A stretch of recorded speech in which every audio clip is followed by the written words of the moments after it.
Hey everybody, I'm David with Bolivar Live and welcome to Ask Me About Bolivar. We're doing a little different show this morning because I think we've got a lot of people. In fact, I know we've gotten a lot of new people down on Bolivar Peninsula. And so I asked Doug and Chris to come in with Galveston County EMS to talk a little bit about what they do, our equipment, and their standards, because their protocols, because of our location, are exceed state levels, way exceed state levels, and it'll surprise you how quick they can get to the hospital if need be. So Doug, Chris, thanks for joining us. Doug, let's start off with you.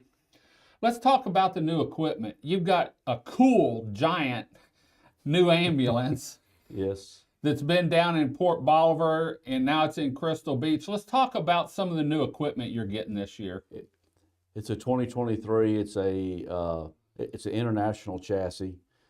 Is it four-wheel drive? It is four-wheel drive in a 4500 series. So all equipment we have are four-wheel drive, and we're currently in the process. We just finished one remount onto a Dodge chassis, and then we're going to finish up one this next week on a Dodge chassis. And they're 4500s. So is that about it for major improvements for this year as far as equipment goes? Yes, yeah, that's correct. Typically, how long do you keep ambulances? Anywhere from 3 to 5 years. In the last couple of years, we've seen, a supply shortage out there, so we had to delay some purchases. We spent over like $1 million this year, on capital improvements. For those units. Due to the environment, they last a lot longer than I thought they would. The mileage don't get us. It's the environment that we have to deal with, and frame corrosion and other issues, So cool. Cause the problem. Chris, you're a supervisor down here. Let's talk about care. The EMS on Bolivar Peninsula have always had higher standards, I think. And, I know at one point when we were doing some research and stuff, the rate of, I don't know how to phrase it, if you have a heart attack, your recuperation in that was way, way above, and I think still is above national standards and stuff. What kind of protocols, because you're above the state standards, what kind of protocols, or typically what do you do when you get a call?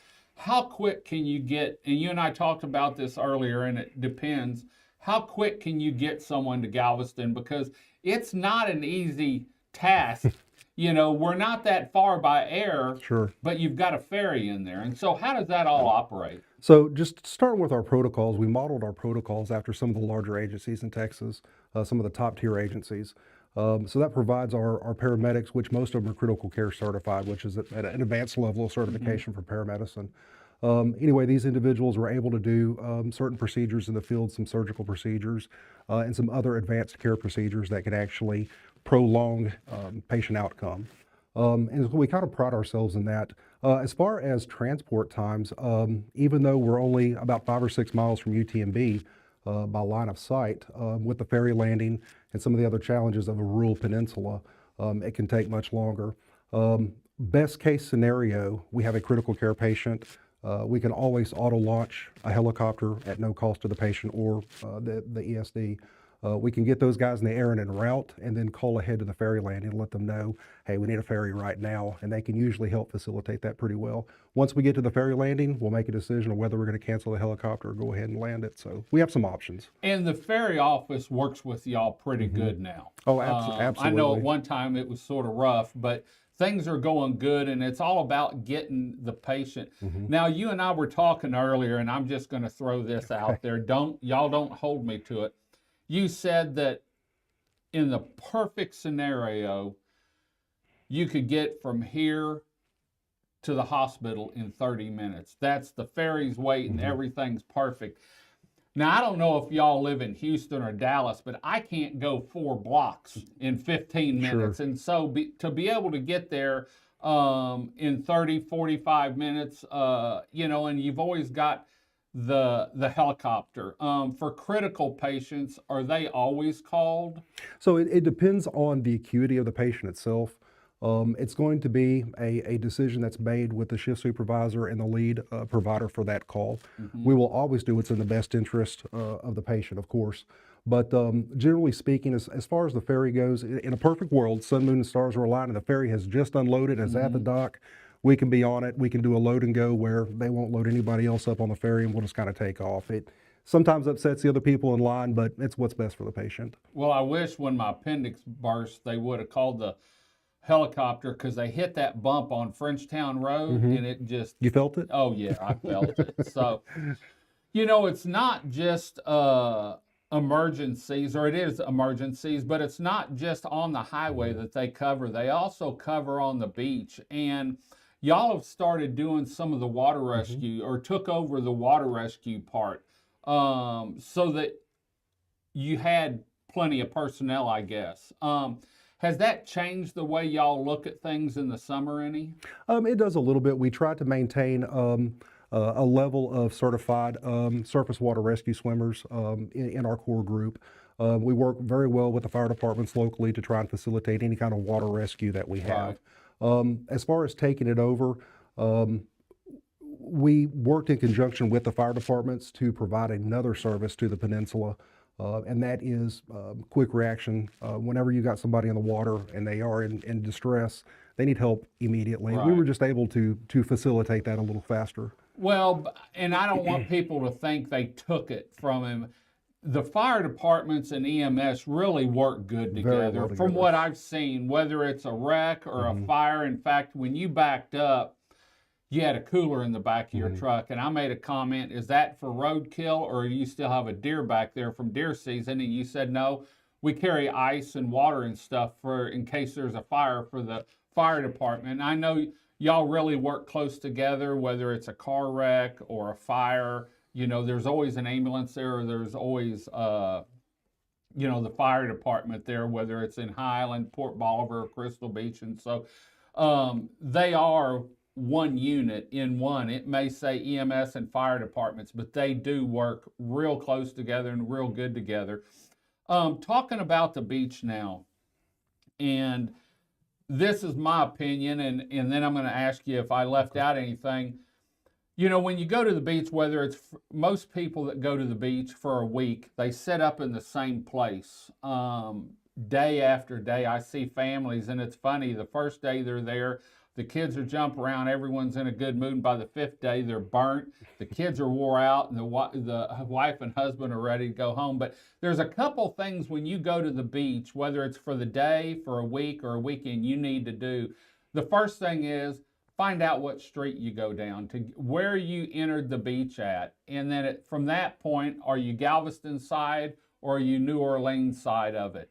The other thing is barrel numbers, because we did a show on this earlier. The county has now started putting barrel numbers on the street signs, on most of them, I guess.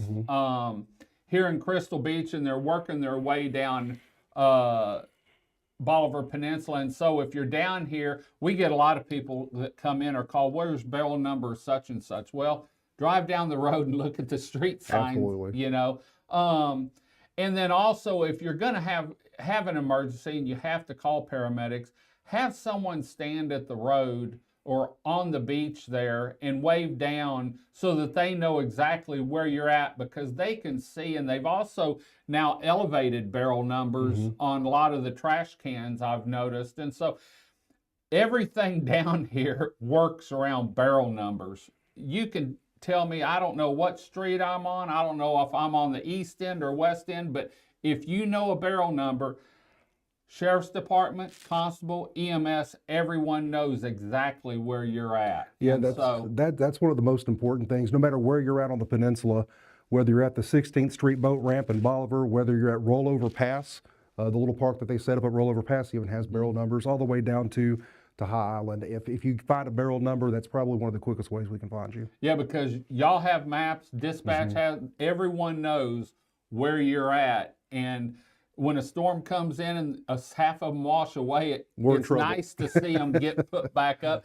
But I really like that they're putting the barrel numbers on most of the street signs, and they're reflective, because that's actually how I noticed it. I was driving down and I saw one morning and called William, and he explained to me about it. And so they're putting those up. But just from Team Bolivar, everything that the EMS does is first quality.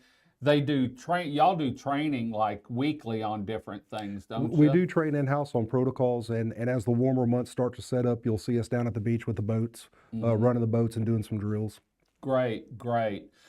Is there a website that people can go to for more information on Galveston County EMS? Sure. If you want to go to just your Google browser and type in Galveston County ESD number 2, the first search result will be our webpage, and you can go in there. We provide a lot of good information there. Also, we have a Facebook page. Okay, great, great.